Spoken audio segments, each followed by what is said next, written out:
just getting up here. So this residence, this very simple residence, is Napoleon's official residence on the island of Elba, where he was exiled after the catastrophic defeat of Russia.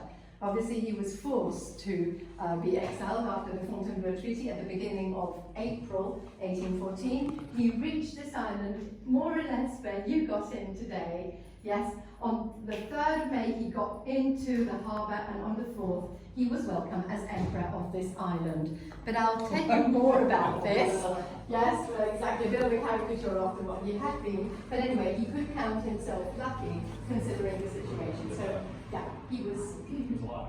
Yeah, he was alive, exactly, and he was free to roam around as he pleased.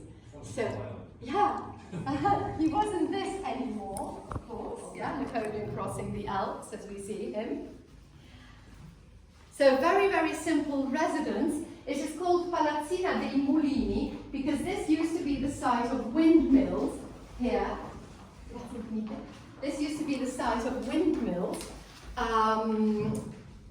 when Porto Ferraio, Cosmopolis, was built. When Cosimo de' Medici had this town built and it became his military harbour, so the commercial harbour was in Leghorn. They created a city which is called Livorno, Leghorn.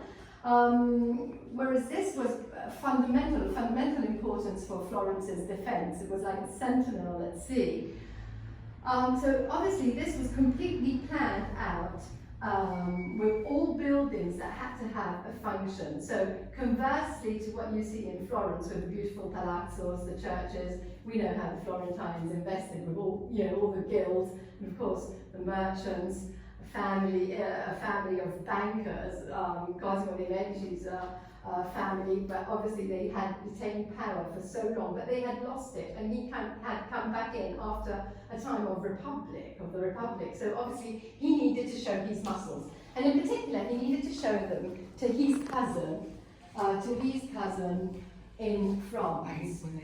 Queen Catherine in France, Catherine de' Medici, was Queen Dowager. She needed to show her muscles as well at a very particular time because she had lost her husband.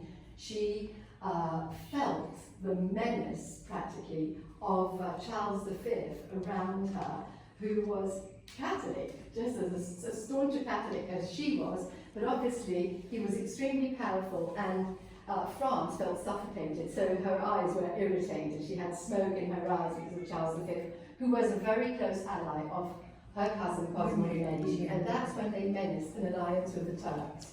So all the buildings we have here come as a result of that menaced alliance with the Turks, with the Turkish fleet. Yes, absolutely. There we see it. It's a wonderful piece. It is a lovely piece. A lot of the furniture and the pieces are Italian.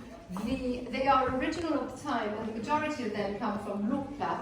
That's basically one of his sisters was a pawn.